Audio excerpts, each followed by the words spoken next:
Okay, I ordered these chicks back in February, but due to the egg shortage, so many people were ordering chicks that they were out of these, and I received half of my order in March, and today the other half of the order arrived. So I'm gonna take these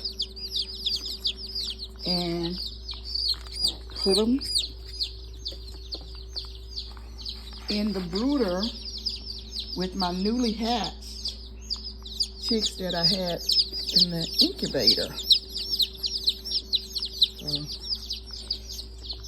So, in a pot of water. So I'm gonna put these in here. Hey, little chick. Come on, get in there.